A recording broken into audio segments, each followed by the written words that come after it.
Chapter 13. None Other Gods. Deuteronomy chapter 5, verse 7.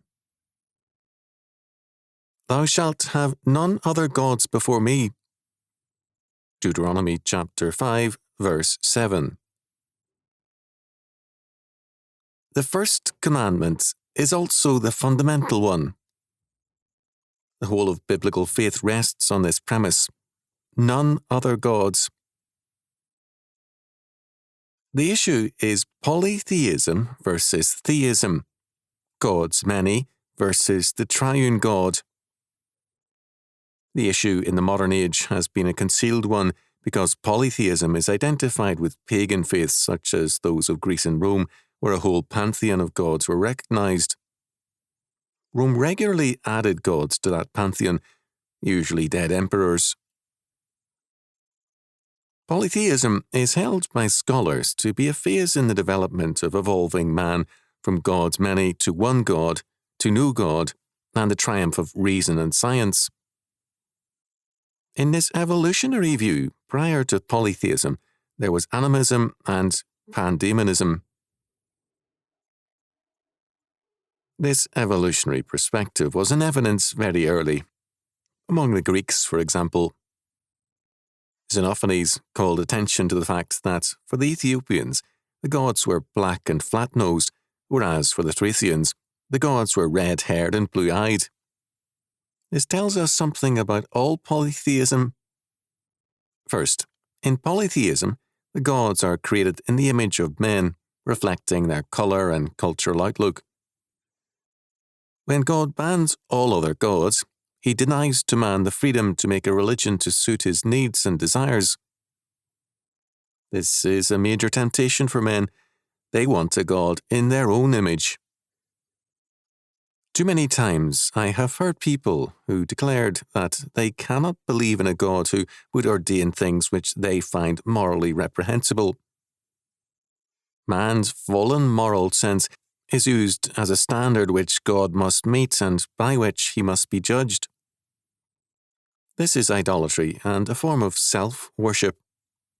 Such people are affirming their moral judgment as God over all. None other gods means that our will and reason cannot function as judges over God. Second, a very revealing fact about polytheism is the immorality of the gods.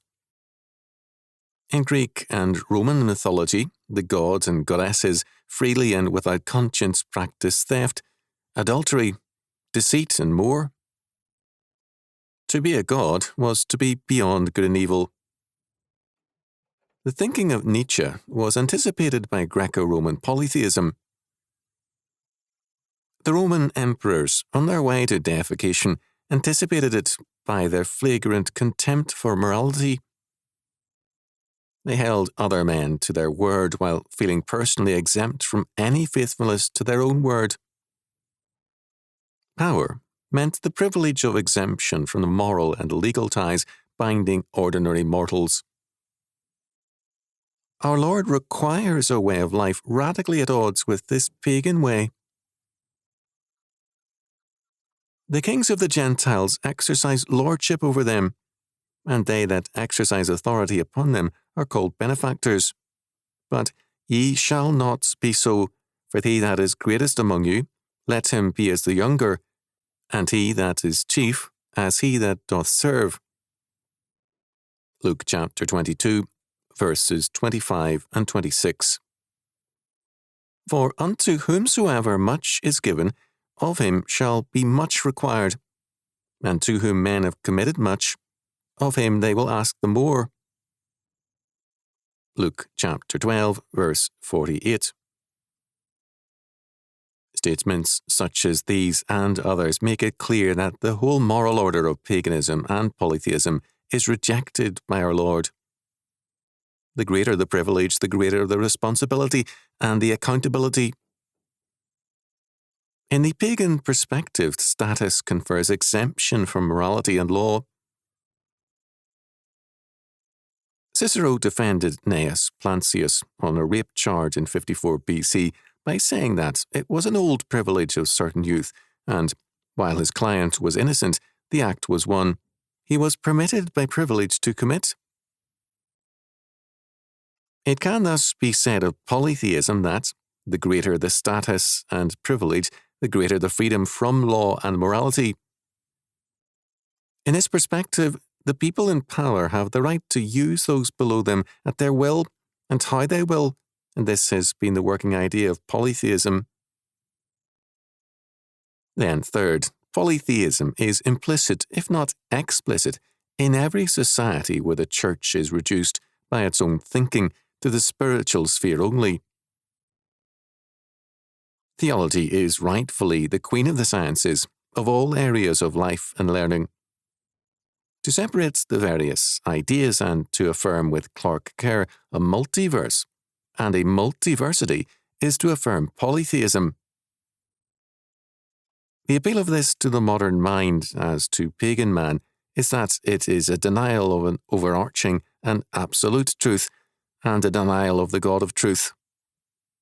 A multiverse of values means that men can choose their values and their lifestyles.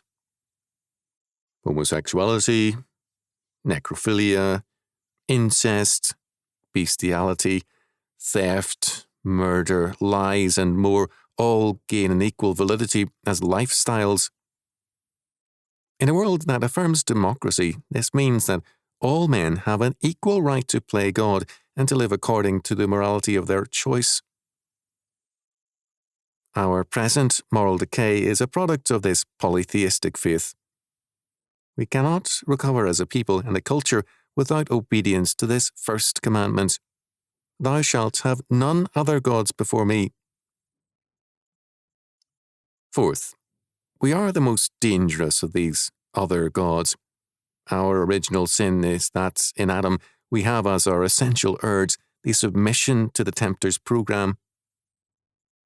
Ye shall not surely die, for God doth know that in the day ye eat thereof, then your eyes shall be opened, and ye shall be as gods, knowing good and evil.